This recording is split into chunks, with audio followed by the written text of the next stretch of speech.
You don't think I'm a bad person?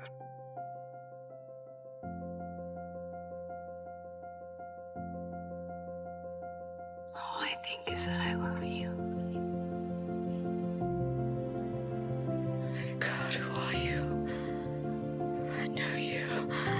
I have crossed oceans of time to find.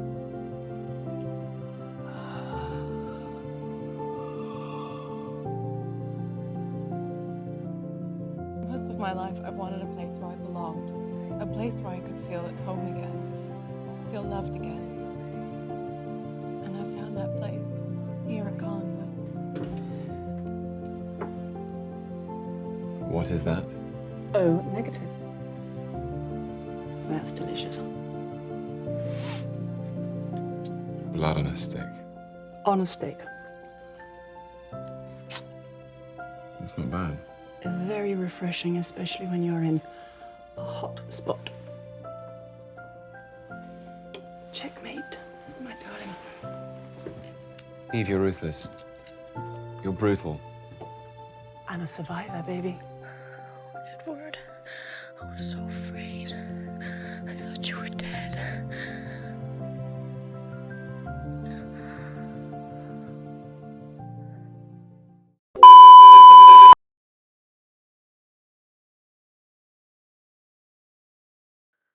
What happens when love and terror collides? When will the monster be the romantic lead?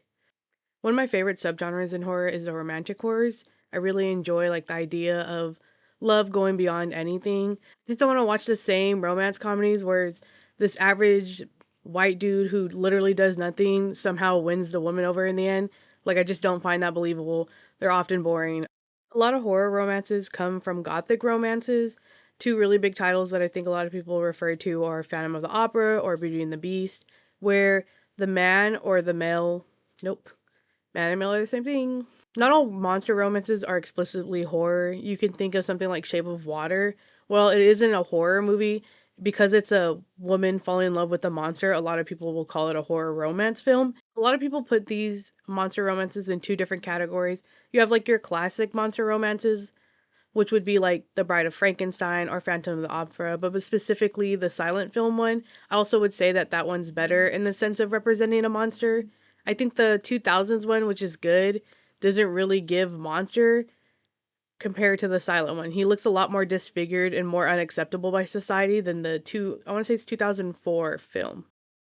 Then you have your modern horror romances, which are like Edward Scissorhands, Bram Stoker's Dracula, The Shape of Water. Some would even argue Jennifer's Body also pertains to horror romance.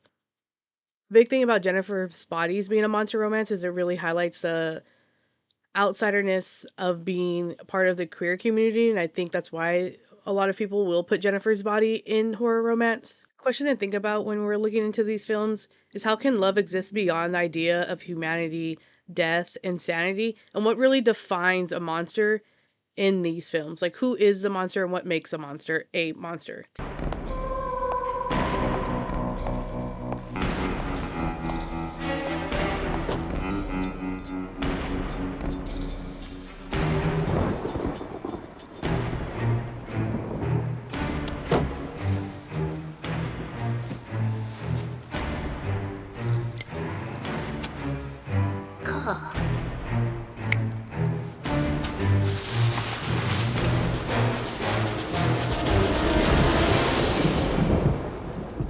Well, hello, Dolly. The Bride of Chucky is my favorite of the Chucky films besides Seed of Chucky. I really love Jennifer's Tilly as Tiffany. She's kind of my icon. The big difference of the romance in Bride of Chucky and compared to the other films we're going to talk about is this one's completely toxic. It's almost like a warning of what you shouldn't be, but I can't even deny how much I love at some point Chucky and Tiffany become, well, Tiffany's always obsessed with him from the start, but the way that Chucky kind of understands that no matter what, Tiffany's going to be there to support him, and he kind of like accepts her, like, you know what, okay, this is kind of the woman of my life.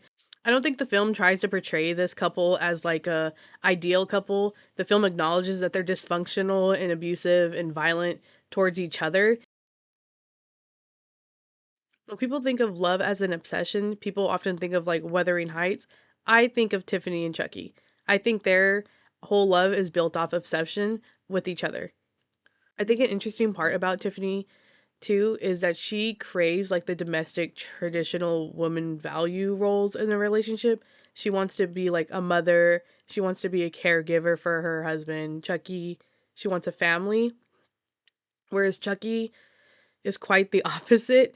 I mean, his only goal is kind of like his little voodoo stuff and whatever he's going on with and being a successful serial killer, where she kind of has this idea that just because they're serial killers, they can still have that traditional family value. Tiffany and Chucky are an example of monster romance or horror romance that not all love in these films is aspirational. Sometimes they're almost like a warning, like, don't be like them.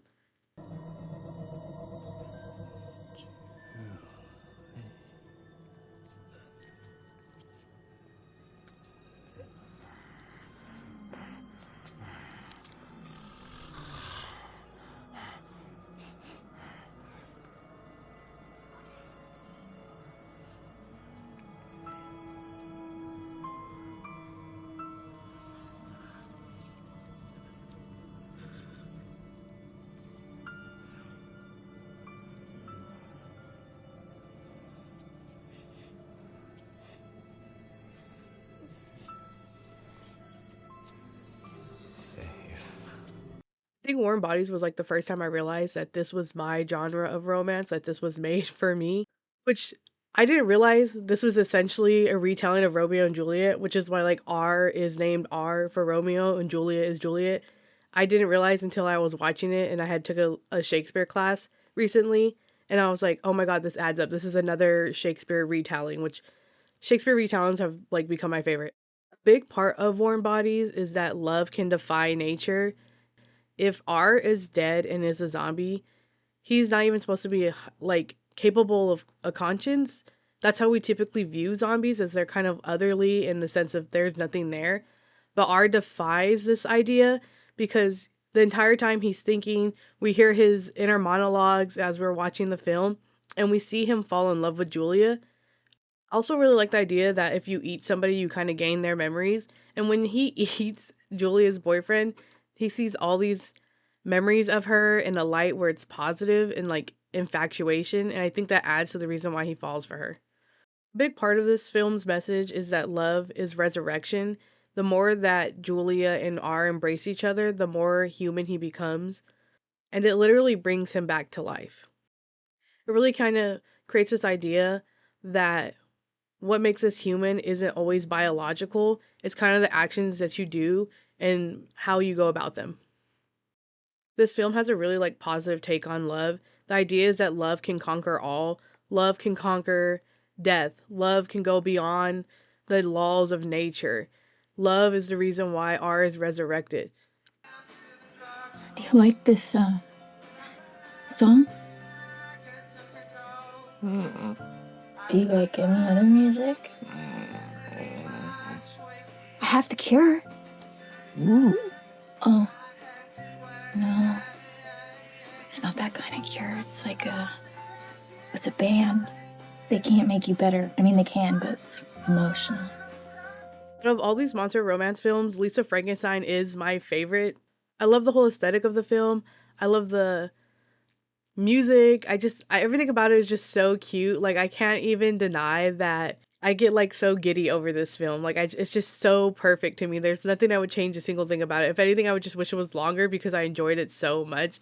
This is like one of those films I'll rewatch. Like, this is definitely like it's a Valentine's date type of film. It's like my favorite. I will force everybody to watch it when I get a chance. Lisa essentially creates like her perfect partner, her perfect person, because she's isolated, she's an outcast, she doesn't feel like she fits in with her step family.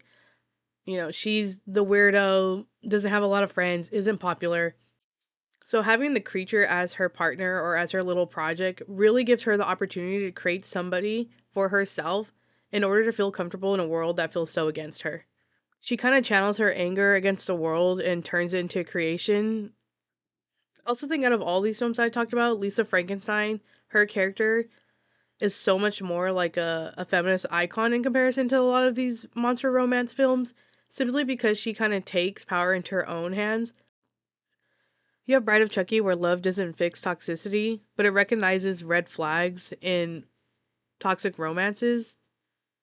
Warm bodies, connection can heal, and empathy makes us human. We have Lisa Frankenstein, where you can create your own happiness even from broken pieces. Horror romance isn't just a gimmick, it's a legitimate exploration of love's complexity. And sometimes the monsters in these films are the most human out of all of the characters featured. A genre that can challenge the problematic dynamics of dominance, submission, and female vulnerability.